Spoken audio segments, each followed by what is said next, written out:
Welcome back to the channel warriors. आज हम part 2 of the video करने वाले हैं of the geography PYQ series. Part 1 has already been uploaded and strategy video भी हमने upload कर दिए ऑन द चैनल। और आज हम करने वाले हैं CDS 2 2025 के क्वेश्चंस। ऑलराइट, सो हमारे सोशल मीडिया हैंडल्स हैं टेलीग्राम पे, जहाँ पे हम PDFs अपलोड कर देते हैं जो भी हम यहाँ पे क्लास में करते हैं। So you can visit our Telegram which is olive grade. अगर आपको कोई भी लेटेस्ट अपडेट्स चाहिए you can visit our Instagram where हमने कुछ भी अपलोड नहीं किया है such, but you can follow us there. And if you have anything to share or any queries, you can mail us on the olivegrid2326@gmail.com. And please like, share, and subscribe the channel, and also press the bell icon so that you can get to know whenever we upload any video. Alright, so let's move on to the first question, which is Amsterdam St. Paul Plateau is located in which one of the following oceanic regions? ये two keywords are important in this question. So let's first understand जो map मैंने यहाँ पे बनाया है कि कौन से region मैंने mark किए हुए हैं. This is Africa. This is the Gulf countries. अब जो गल्फ कोऑपरेशन काउंसिल है वहां पे एक कंट्री उसका पार्ट नहीं है. Tell me which country is that. Then we have India here, or the Indian subcontinent. Then we have Southeast Asia here. This is Madagascar. And then we have Antarctica here. जो हमारा plateau है Amsterdam St. Paul Plateau, which is located somewhere here. So now can you tell me कि कौन सा ocean है ये? I think आपने सही गैस किया है, which is the Southern Ocean or the Southern Indian Ocean. तो हमारा आंसर हो जाएगा Southern Indian Ocean. I hope आपको मैप यहाँ पे समझ आ गया हो. This is Africa, Gulf countries, Indian subcontinent, Southeast Asia, then Antarctica. All right. So हमारा आंसर हो जाएगा Southern Indian Ocean. Let's move on to the next question. Again a map question. I will suggest कि आप map के questions please map बना बना के practice करो. It will help you in the longer run. So इसमें क्या है? Which one of the following pair of city is not correctly matched with the lakes? Okay. So हमें ये नाम पढ़ के lakes के तो पता चल जाना चाहिए कि ये क्या है? Great Lakes of North America. कैसे याद कर सकते हैं हम उनको? इसका एक शॉर्टकट है which is Holmes, which is Huron, Ontario, Michigan, then we have Erie, and then we have Superior. ये है, बट आई विल सजेस्ट कि आप मैप से याद करो. ऐसे अगर आप याद करोगे तो आपको ऑर्डर सही याद नहीं होगा. सो this is one trick, but अगर आप ऐसे याद करना चाहते हैं तो आप ऐसे याद करिए, बट आई वुड सजेस्ट कि मैप से याद करें. So now let's move on to the map कि हम मैप से कैसे करेंगे. Okay, so this is the Lake Superior which is सबसे ऊपर इधर. अच्छा, फर्स्ट ऑफ ऑल ये जो डॉटेड लाइन है ये टू कंट्रीज को डिवाइड करती है, विच इज वन कनाडा और इधर यूएसए है. यहाँ this side it's Canada and this side it's USA. So ये हमारा हो गया लेक सुपीरियर, जिसके बॉर्डर पे कौन सी सिटी है? Duluth. Then we have Lake Huron, उसी में से एक हमारा लेक मिशिगन है. लेक मिशिगन के बॉर्डर पे है शिकागो. लेक मिशिगन के साइड में है Chicago, Milwaukee. Then we have Detroit here. Then we have Cleveland here. ये हमारा लेक एरी हो गया और क्लीवलैंड जो है वो एरी के पास में है. Then we have Buffalo. Again Buffalo is a city here. Then we have Niagara Falls. Okay, important fact, Erie से फॉल करता है इन ओंटारियो. ये नाइग्रा फॉल्स मैंने आपने यहाँ पे एरो देखा होगा. एरी से फॉल करते हैं नाइग्रा फॉल्स इनटू ओंटारियो, और ओंटारियो के पास है किंगस्टन, टोरंटो. ठीक है, ये सारी सिटीज और लेक्स आपको समझ आ गई होंगी। अब यहाँ पे क्या क्या फैक्चुअल इंफॉर्मेशन आपको याद रखनी है, लेट्स अंडरस्टैंड। एक तो ये देखना है कि यहाँ पे जॉर्जियन बे है near Lake Huron, then we have Green Bay near Lake Michigan. Now also other important facts आपको क्या याद रखने हैं, which lake is the one जो सिर्फ इंटायरली यूएसए में है, which is Lake Michigan, right. Lake Michigan is the one which is entirely in USA. बाकी सब यू कैन सी कि सब आधे आधे डिवाइड हो रहे हैं दो कंट्रीज के बीच में, right. So this is the one जो सिर्फ इंटायरली यूएसए में है। देन आपको ये देखना है कि जो नायग्रा फॉल्स हैं वो एरी से ओंटारियो में जा रही हैं, ये फॉल्स बहुत इंपॉर्टेंट हैं। देन आप सिटीज देख लीजिए कौन सी किस लेक के पास में है। नाउ हम क्वेश्चन पे आते हैं। ओंटारियो के पास है टोरंटो, करेक्ट। मिलुवाकी, एम से आप याद रख सकते हैं। मिशिगन, ये भी करेक्ट है। Detroit is near superior, this is wrong. आप देख सकते हैं डेट्रॉइट यहाँ पे है और लेक सुपीरियर यहाँ पे है, तो ये हमारा नॉट हो जाएगा गलत आंसर। अब Buffalo, again Buffalo is near Erie, this is also correct. Now हम move on to next question. हमारा नेक्स्ट क्वेश्चन क्या है, which one of the following statements with reference to the lines of latitude is or are correct? अब these lines जो यहाँ पे लिखी हुई हैं, these are entirely taken from the NCERT, which is the latitude, longitude and time, जो practical work of geography की book है NCERT की, उसी में से ये दोनों लाइंस ली गई हैं। मैंने यहाँ पे स्क्रीनशॉट भी लगाया हुआ है, इफ यू कैन सी, ये और ये एनसीईआरटी से ली गई हैं। So now let's understand the topic completely, अच्छे से इसको समझने की कोशिश करते हैं। The earth is nearly a sphere, but जो अर्थ है नियरली स्फेयर है, इट्स नॉट अ स्फेयर। जो उसका इक्वेटोरियल रेडियस है, मतलब this radius is not equal to this radius, polar radius के बराबर नहीं है। अगर स्फेयर होता तो ये दोनों बराबर होते, बट ऐसा नहीं है। सो और जो बल्जिंग है यहाँ पे, थोड़ी सी ऐसे बल्जिंग होती है, वो किस वजह से होती है, रोटेशन की वजह से। Rotation on its axis produces bulging at the equator. So जो एक्चुअल शेप होता है अर्थ का, वो होता है ऑब्लेट स्फेरॉइड। तो ये ऐसे करके जो बनता है शेप, इसको बोलते हैं ऑब्लेट स्फेरॉइड। अगर अर्थ परफेक्ट स्फेयर होती तो जो लेंथ ऑफ वन लैटिट्यूड होता 111 किलोमीटर होता, but now it's an oblate spheroid. तो हमारे इक्वेटर पे लेंथ कितनी होती है, 110.6 किलोमीटर, एंड पोल्स पे 111.7 किलोमीटर। ऑल्दो हमें अभी तक पता था कि ये बराबर होता है, but there is a very slight change जो होता है from equator to poles. So here you can see this entire line. A degree of latitude changes slightly in length from the equator to the poles. While at equator, it is 110.6 kilometers at the poles, and it is 111 kilometers at, sorry, while at equator, it is 110.6 kilometers, and at pole, it is 111.7 kilometers. Okay. So ये जो line है, ये यहाँ से ली गई है. So this is the correct line.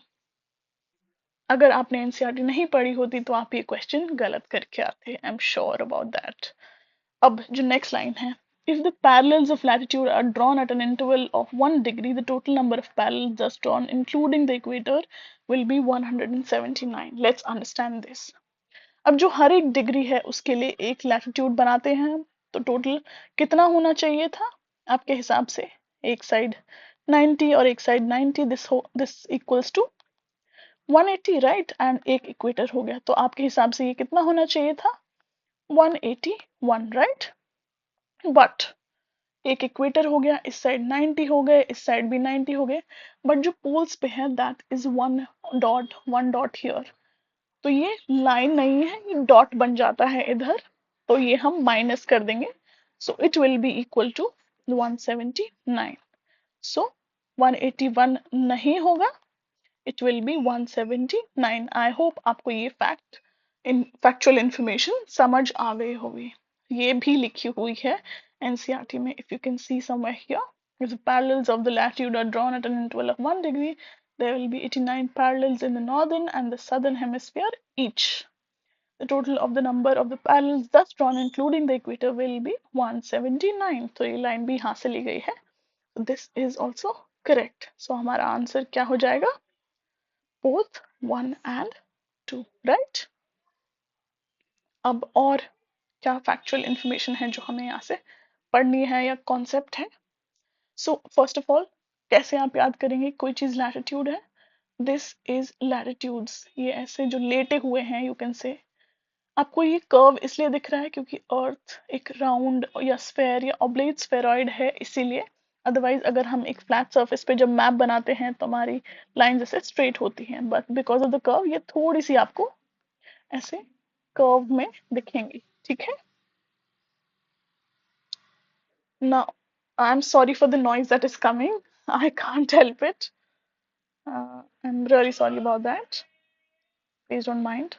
Okay, so अब आपको लैटिट्यूड समझ आ गया, जो लेटा हुआ है दैट इज लैटिट्यूड्स, ऐसे ऐसे, ठीक है?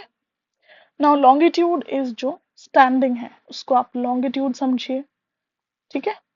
इनको हम, ये हमारे लॉन्गिट्यूड हो गए।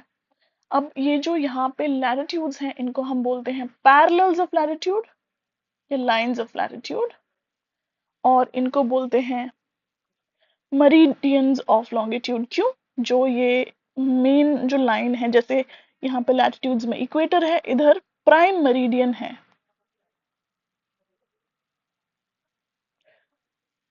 which passes through Greenwich, right?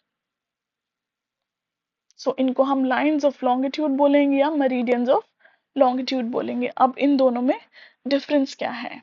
जो लैटिट्यूड्स हैं वो कंप्लीट सर्कल बनाते हैं। फॉर एग्जांपल जो 20 डिग्री की लाइन हो गई या 10 डिग्री की लाइन हो गई, वो एक कंप्लीट सर्कल बनाते हैं ऐसे, राइट?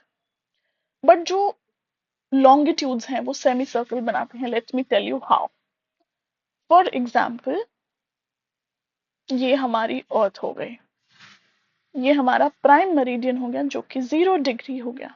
सो एक यहाँ पे 1 डिग्री ईस्ट पे हो गई, the other one will be 1 degree west. So ये हाफ सर्कल है, it's not complete circle. So that is why हमारी 360 लाइंस बनती हैं ऐसे।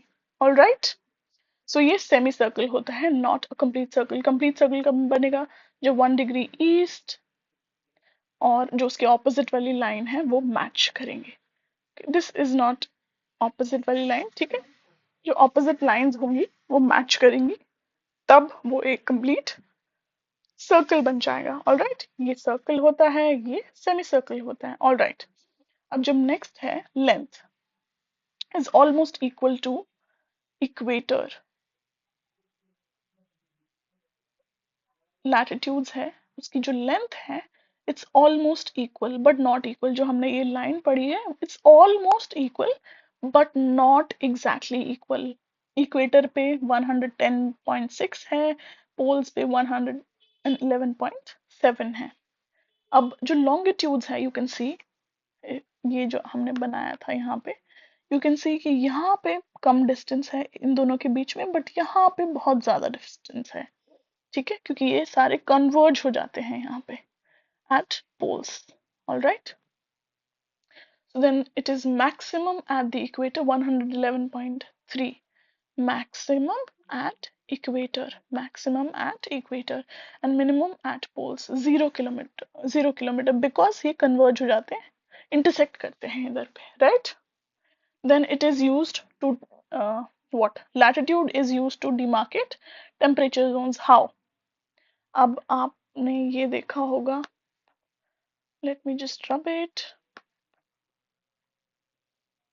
फॉर एग्जाम्पल ये अर्थ है, राइट? दिस इज इक्वेटर, ये लाइंस हो गई लैटिट्यूड वाली। सो ये जो है ट्रॉपिकल रीजन हो गया, then we have subtropical region here, then we have polar region or frigid region here, frigid region here, okay? So ऐसे करके ये टेम्परेचर जोन्स को मार्केट करने में हमें जो ट्रॉपिकल रीजन है इसको हम टॉरेड जोन भी बोलते हैं।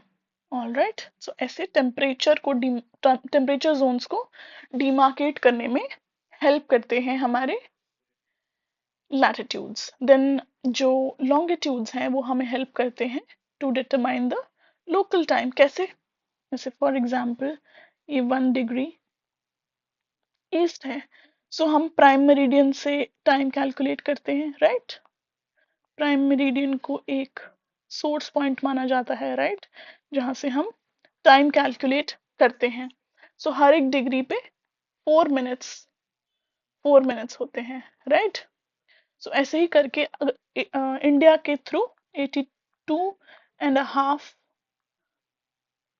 डिग्री से पास होता है इंडिया के through. So that is why India इसको कैलकुलेट करेंगे तो 5.5 आवर्स बिहाइंड आएगा ग्रीनविच टाइम मरीडियन के, है ना? So that is the region A, that is the region that is Greenwich time से हम 5.5 घंटे पीछे हैं। और जो लैटिट्यूड्स होते हैं वो पैरेलल होते हैं इक्वेटर के, एंड जो लॉन्गिट्यूड्स होते हैं वो कन्वर्ज कर जाते हैं पोल्स पे। You must have seen this, मैंने अभी दिखाया आपको, ये कन्वर्ज कर जाते हैं पोल्स पे। ये आप एनसीईआरटी में देखिएगा, ये पूरा कॉन्सेप्ट उधर दिया हुआ है अच्छे से। आई होप आपको ये समझ आ गया है। Now let's move on to, हाँ एक और पॉइंट है जो रह गया, विच इज इफ जो प्राइम मेरिडियन है और इक्वेटर है, जो जहाँ पे ये मीट करते हैं, that point is called null island. Null island कोई आइलैंड नहीं है, it's hypothetical island. Reference point के लिए हमने एक हाइपोथेटिकल आइलैंड कंसिडर किया है, जो आइलैंड नहीं है, जो गल्फ ऑफ गिनिया में है, ठीक है? Gulf of Guinea is near जो वेस्ट कोस्ट ऑफ अफ्रीका है, यहाँ पे गल्फ ऑफ गिनिया है, which is 600 kilometre of the coast of west Africa, right? समझ आ गया? सो ये क्वेश्चन है जो हमने सॉल्व कर लिया। Now let's move on to the next question. Now this is a factual question. क्या बोला है इसमें? Arrange the following major elements present in earth crust in ascending order, मतलब छोटे से बड़ा, ठीक है? एल्यूमिनियम दिया है, कैल्शियम दिया है, सिलिकॉन दिया है, ऑक्सीजन दिया है। अब ये हमारी लिस्ट है। असेंडिंग मतलब सबसे कम मात्रा में, टू द मैक्सिमम सबसे ज्यादा किसकी है?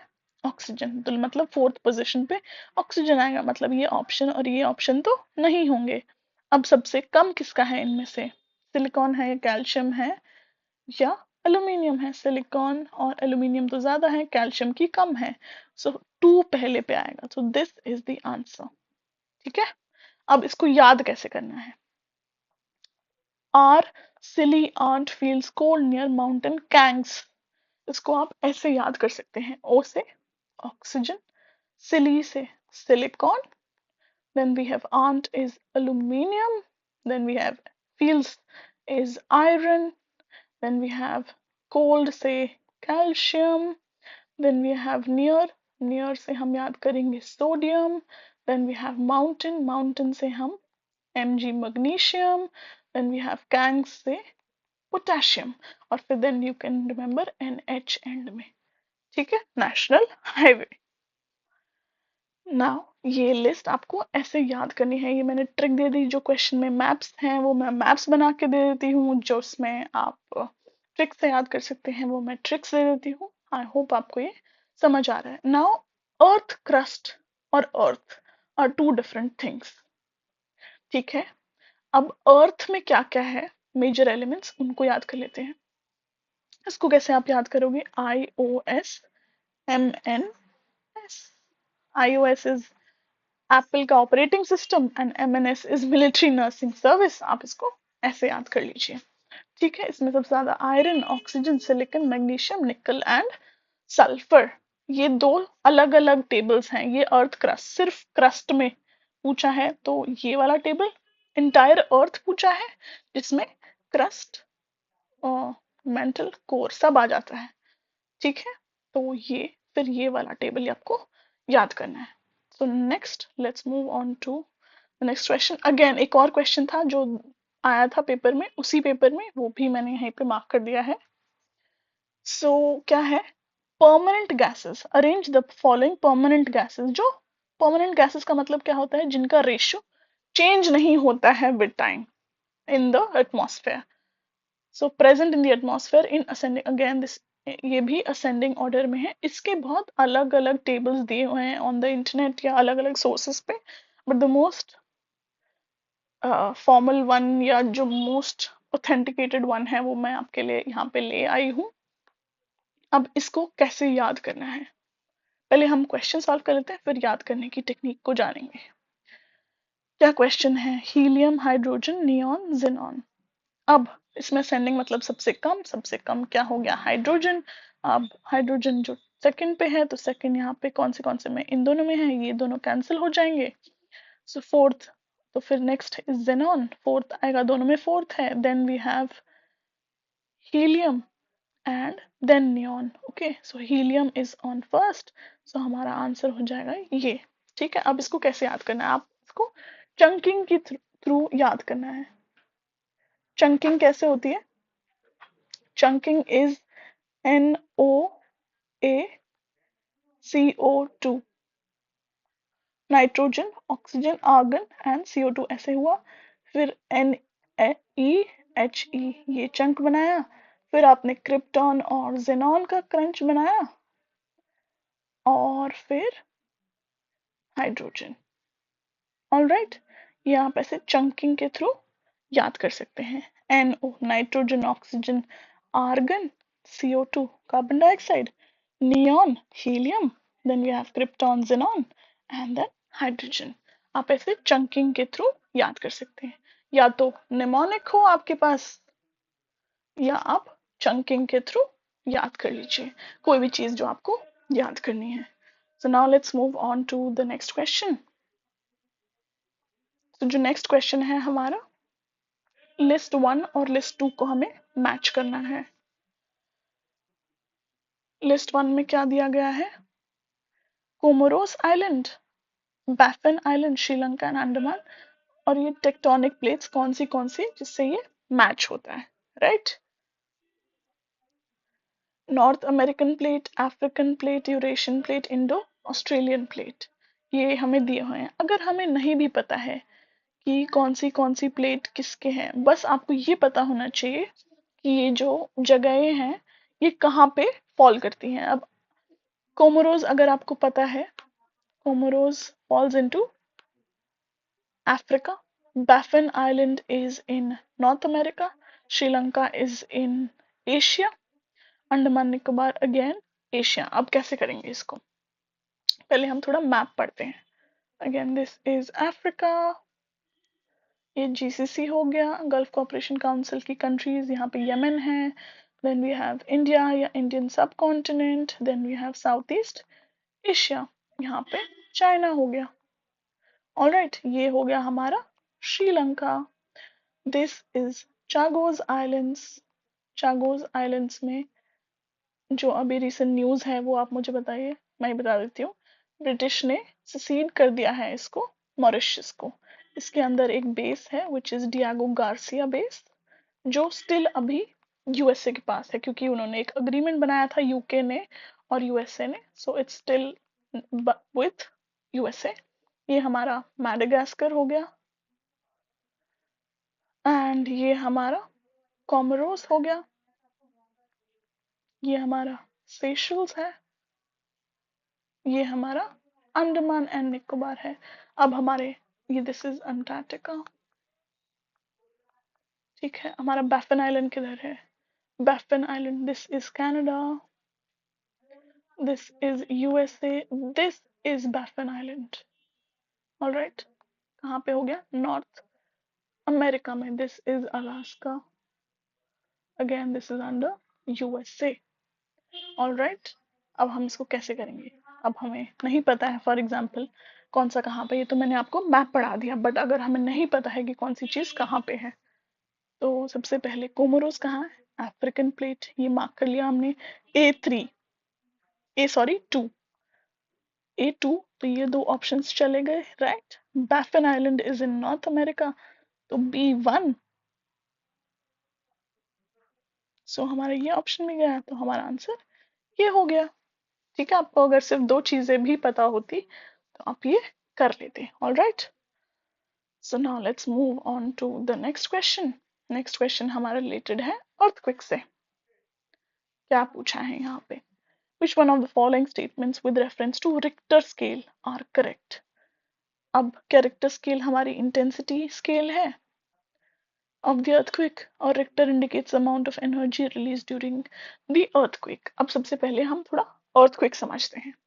earthquake क्या होता है? टेक्टोनिक प्लेट्स जब मूव होती हैं तो या तो वो एक दूसरे की तरफ या अवे फ्रॉम ईच अदर, तो क्या होता है? earthquake आता है, that is the shaking of the अर्थ। अब उसमें क्या होता है? दो टाइप्स की वेव निकलती हैं। generated due to the release of energy are the body waves, and generated body waves when they interact with the surface rocks and generate new set of waves, वो क्या होती है? surface waves, जो surface पे interact होती हैं। ये move करती हैं इन ऑल डायरेक्शन। ये जो मैंने डायग्राम बनाया है, ये फॉर एग्जांपल फोकस है जहाँ पॉइंट ऑफ ओरिजिन है, जहाँ से अर्थक्वेक हो रहा है, तो ये सारी डायरेक्शन में जा रही हैं। फोकस मतलब पॉइंट ऑफ ओरिजिन, या उसको हाइपोसेंटर भी बोलते हैं। और जो जिस पॉइंट पे वो एग्जैक्टली परपेंडिकुलर जो पॉइंट है वहां से, उसको बोलते हैं हम एपिसेंटर। यहाँ पे एपिसेंटर, ठीक है। कैसे याद करेंगे इसको? अर्थ पे जो पॉइंट है उसको एपिसेंटर बोलते हैं, जो इनसाइड अर्थ है इस फोकस और हाइपोसेंटर। ऑलराइट, अब जो बॉडी वेव्स हैं वो दो टाइप की होती हैं, P waves and S waves, और जो सरफेस वेव्स हैं वो L waves and R waves. Alright, अब इनका डिफरेंस अंडरस्टैंड करते हैं। P waves, S waves and surface waves. जो पी वेव्स होती हैं first to reach on the surface और also noted on the seismograph, first to be noted on the seismograph. Seismograph क्या होता है? जिसमें रीडिंग्स रिकॉर्ड होती हैं अर्थक्वेक की। ऑलराइट, एस वेव्स सेकंड, आप एस से सेकंड याद कर सकते हैं, to reach on the surface and noted, second to be noted on the seismograph, then surface waves last to reach and last to be noted on the seismograph, then p waves fastest, अगर first पहुंच रही हैं तो मतलब fastest है, आप ऐसे पता चल सकता है आपको। then transmitted through all mediums, मतलब solid, liquid and gas। अब उनकी स्पीड, रिलेटिव स्पीड सॉलिड में सबसे ज्यादा होती है, लिक्विड में उससे कम, और गैसेस में सबसे कम।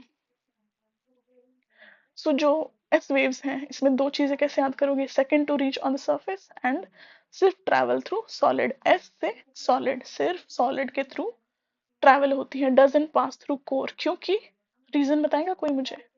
क्योंकि कोर में क्या होता है? It's liquid, the outer core has liquid, so that is why वो वहां पे पास नहीं होती। लीस्ट डिस्ट्रक्टिव होती है एंड ट्रांसवर्स। अब लॉन्गिट्यूडनल और ट्रांसवर्स में क्या फर्क है? लॉन्गिट्यूडनल वेव्स कौन सी होती है? Sound waves. Transverse EM, electromagnetic waves. अब जो लॉन्गिट्यूडनल होती है वो ऐसे ऐसे वाइब्रेट करती है, राइट? मतलब rarefaction compression, rarefaction compression, rarefaction compression, right?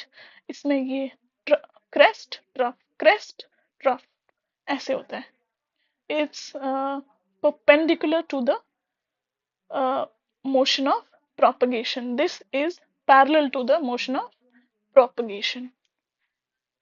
ठीक है, ये दो चीजें हो गई, और सबसे डिस्ट्रक्टिव हो गई surface waves. Surface waves only travel on earth surface. ठीक है, ये आपको समझ आ जाना चाहिए। अब now let's move on to the next part. ये शैडो जोन्स हैं। कैसे बनती हैं shadow zones? Shadow zones, P wave की शैडो जोन और एस वेव की शैडो जोन। पी वेव्स यहाँ से, क्योंकि ये सारा जो जहां जहां पे भी आपको ऐसे एरोज दिख रहे हैं, मतलब वो वहां से पास हो सकती है। कैसे? क्योंकि वो एरिया सॉलिड है। अब कोर में जो आउटर रीजन है वो लिक्विड है, तो जब लिक्विड में, सॉलिड से लिक्विड में जाएगी वहां पे डिफ्रैक्शन होगा, तो वो थोड़ा सा ऐसे टिल्ट हो जाती है, उसकी वजह से ये यहाँ पे कोई भी वेव्स नहीं आती, तो ये वाले रीजन को हम बोलते हैं शैडो जोन। मतलब वहां पे वो वेव्स नहीं है, तो no P waves directly, no P waves directly. So कहाँ से कहाँ तक, 105 डिग्री से 145 डिग्री तक।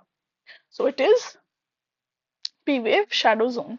फिर यहाँ पे 45 के बियॉन्ड अगेन वो रिसीव होती हैं। सो ये अगेन यहाँ पे आ जाएंगी, सिर्फ ये वाला पी वेव, ये वाला रीजन और ये वाला रीजन पी वेव का शैडो जोन है। ठीक है, you can take the screenshot of the diagram, नहीं तो ये एनसीईआरटी में भी प्रेजेंट है, बट आई विल सजेस्ट आप बनाओगे एक दो बार तो आपको याद रहेगा। Now S wave, S wave सिर्फ सॉलिड के थ्रू ट्रैवल होती है। तो ये आउटर जो एरिया है यहाँ पे सॉलिड है, तो यहाँ पे अंदर गई तो लिक्विड मिला, तो ये पास ही नहीं हुई, राइट। तो फिर ये पूरा इंटायर रीजन शैडो जोन हो गया बियॉन्ड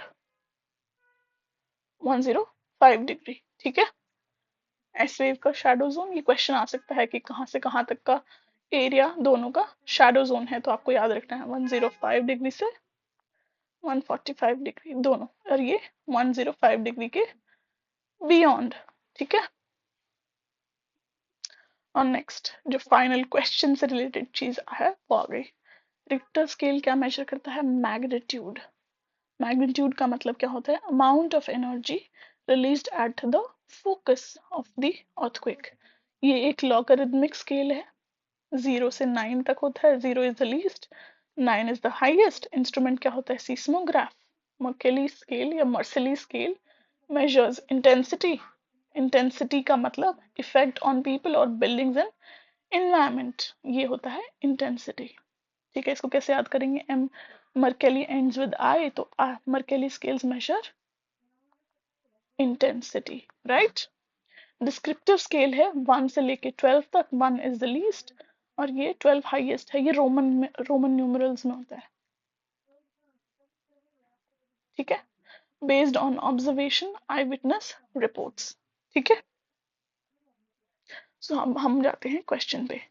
क्वेश्चन में क्या पूछा है, रिक्टर स्केल मेजर करता है इंटेंसिटी, नो।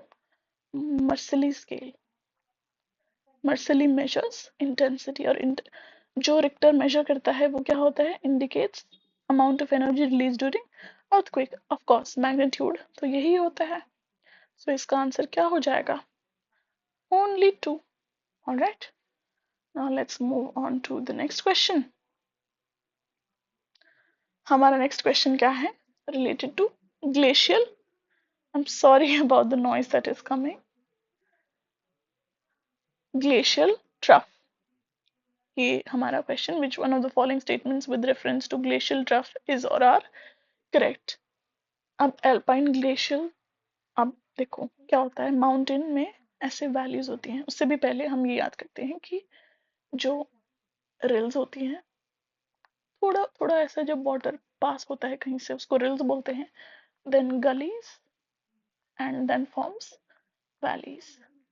ठीक है, अब वैली जैसे वी शेप्ड है, फिर उस पे अगर वो अल्पाइन रीजन में है, माउंटेनियस रीजन में, जब वहां पे ग्लेशियर हो जाएगा तो उसमें इरोजन होती है ऑफ द, जो भी यहाँ पे पत्थर है उसको, जो लूजेंड मटेरियल है उसको रिगोलिथ बोलते हैं, loosened material of the bed rock, regolith. तो ये जो ग्लेशियर है ये इन सबको इरोड करके यू शेप बना देता है ना, दिस इज रिगोलिथ ये जो है, और ये ग्लेशियर बन गया तो ये वी शेप से यू शेप हो गया। ठीक है, और आई एम सॉरी,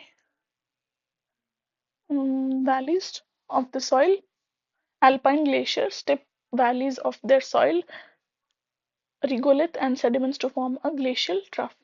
इन सबको ये ऐसे इरोड करते हैं और फॉर्म करती है ये ग्लेशियल ट्रफ, ये दिस इज द ट्रफ। ठीक है, इरोड करके ट्रफ बनाती है। This statement is correct mean sea level. अब फॉर एग्जाम्पल ये है, ग्लेशियर है यहाँ पे, अब ये क्लाइमेट चेंज की वजह से या ग्लोबल वार्मिंग की वजह से मेल्ट हो गया। ठीक है, अब ये मेल्ट हो गया और ये इतना उसने इरोड करके सी लेवल के नीचे ले गए, तो अब फॉर एग्जांपल ये नॉर्वे या नॉर्दर्न पोल के पास में जो कंट्रीज हैं जहाँ पे ग्लेशियर है और वो मेल्ट हो गए, तो वहाँ पे सी पास में ही है, और वो जब सी अंदर आ जाएगी तो क्या बनाएगी वो? fjords। ठीक है। Of the in the narrow lane जो between the alpine glacial troughs है, जब वो पानी आ जाएगा sea water in the glacial troughs, तो ये बनेंगे fjords। तो ये स्टेटमेंट भी करेक्ट है। Both 1 and 2 are correct, right? So now let's move on to the next question. Next question क्या है? It's related to the mid-latitude deciduous forest. Mid-latitude मतलब 30 से 50 डिग्री, and deciduous मतलब जो shed their leaves। अब deciduous trees कब shed करते हैं? In the autumn, before winters। Why? To evade the harsh weather, क्योंकि उस टाइम पानी नहीं मिलेगा, पानी का स्टॉक कम हो जाएगा, विंटर्स में इवेपोरेशन नहीं होगी, तो इस वेदर को इवेड करने के लिए ये ऑटम में ही अपनी लीव्स को शेड कर देते हैं। तो ये वाला स्टेटमेंट गलत हो गया। अगर ये वाला स्टेटमेंट गलत हो गया तो ये तीनों गलत हो गए और ये ऑप्शन हमारा हो गया। अब ये देख लेते हैं। Mid latitude deciduous forest are native of eastern north America and western Europe. क्या ये सही है? So of course 30 to 50 degree के बीच में लाई करता है, सो ऑफ कोर्स ये वाली स्टेटमेंट भी सही हो गई। Then mid latitude deciduous forest lies in the belt between boreal forest or taiga. Taiga मतलब कहाँ पे है? साइबेरिया रीजन में, साइबेरिया इन रशिया। ठीक है। अब नीचे क्या है? स्टेपी। स्टेपी कहाँ होता है? यूरोप से लेके, यूरोप से लेके चाइना से लेके मंगोलिया तक। सो ये स्टेटमेंट भी करेक्ट है और ये स्टेटमेंट भी करेक्ट है, and these are the species trees की जो मिलती हैं। So this also is correct, right? Now let's move on to the next question and the last question of today's lecture. With the pattern of the planetary winds largely depends on which one of the following factors. First is latitudinal variation of the atmospheric heating. Of course, for example यहाँ पे ocean है, वहां पे बहुत ज्यादा heating हो रही है, हीटिंग होगी तो इवेपोरेशन होगा, इवेपोरेशन होगा तो एयर राइज होगी, एयर राइज होगी तो यहाँ पे लो प्रेशर बनेगा। तो ठीक है, of course latitudinal variation of atmospheric heating से हाई प्रेशर बेल्ट या लो प्रेशर बेल्ट बनती है और उससे प्लानिटरी विंड्स पे इम्पैक्ट आता है, राइट? Then the distribution of continents and oceans. अब ऑफ कोर्स कहीं पे बहुत ज्यादा ओशंस होंगे या कहीं पे बहुत ज्यादा कॉन्टिनेंट्स होंगे तो उससे भी इम्पैक्ट पड़ेगा। अब ओशंस हैं तो इवेपोरेशन होगी, अब कॉन्टिनेंट्स हैं तो वहां पे पानी नहीं है उतना, तो इवेपोरेशन कैसे होगी? तो इससे यहाँ पे हाई प्रेशर हो गया, यहाँ पे लो प्रेशर हो गया, है ना? सो ये इससे भी इम्पैक्ट पड़ता है। Second is also right. अब rotation of the earth, rotation of the earth से कैसे होता है? अब this is equator, tropic of Cancer, Capricorn. For example rotation नहीं होती तो ऐसे ऐसे स्ट्रेट विंड्स मूव कर रही होती, राइट? बट रोटेशन की वजह से क्या हो, सॉरी ये ऐसे नहीं होगा, ऐसे ऐसे स्ट्रेट मूव कर रही होती है ना, बट रोटेशन की वजह से, सॉरी डायरेक्शन ही गलत हो गई, ऐसे ऐसे ऐसे ऐसे ऐसे, ठीक है, स्ट्रेट मूवमेंट होता विंड्स का, बट रोटेशन की वजह से क्या आता है? कोरियोलिस फोर्स, और कोरियोलिस फोर्स की वजह से ये टिल्टिंग होती है। प्रेशर बेल्ट्स बनती हैं, low pressure high pressure, low pressure high pressure, low pressure high pressure, high pressure low pressure. ठीक है, तो अब ऐसे ये प्लानिटरी विंड्स बनती हैं ऑन दी अर्थ सरफेस। अब इनको, इनकी नेमिंग कैसे होती है? अब इसका ओरिजिन जहां से होगा वो वहां से नेमिंग है। ये ईस्टर्न साइड है और ये जा रही है वेस्ट की तरफ, तो ये ईस्टर्लीज हो गई, ईस्टर्न जाके वेस्ट में जा रही है ईस्टर्लीज। ये वेस्ट से लेके ईस्ट में आ रही है, वेस्टलीज। ये ईस्ट से लेके वेस्ट में जा रही है, ईस्टर्ली। पॉइंट ऑफ ओरिजिन से जिस भी डायरेक्शन में कोई चीज जा रही है वो ईस्टर्लीज और वेस्टर्लीज, उनका नाम उस चीज पे डिपेंड होगा। All right. सो अब ऑल्सो जो नॉर्दर्न हेमिस्फेयर में ईस्टर्लीज हैं वो left, from the point of origin हमें देखना है, वो लेफ्ट की तरफ टिल्ट होती हैं। और जो सदर्न हेमिस्फेयर में ईस्टर्लीज हैं वो राइट की तरफ टिल्ट होती है। ये क्वेश्चन भी आ चुका है पेपर में, so we have to see it in that manner. All right, easterlies and westerlies, easterlies and westerlies. I hope आपको ये सब समझ आ गया होगा। तो ये तीनों पॉइंट आर करेक्ट, सो हमारा आंसर क्या हो जाएगा, this one. All right, so that is the end of the video, guys. Thank you so much, my future 4Gs and OGs at Olive Grid channel. So ये हमारे social media handles, you can visit us here, and thank you so much. We'll see you in the next one.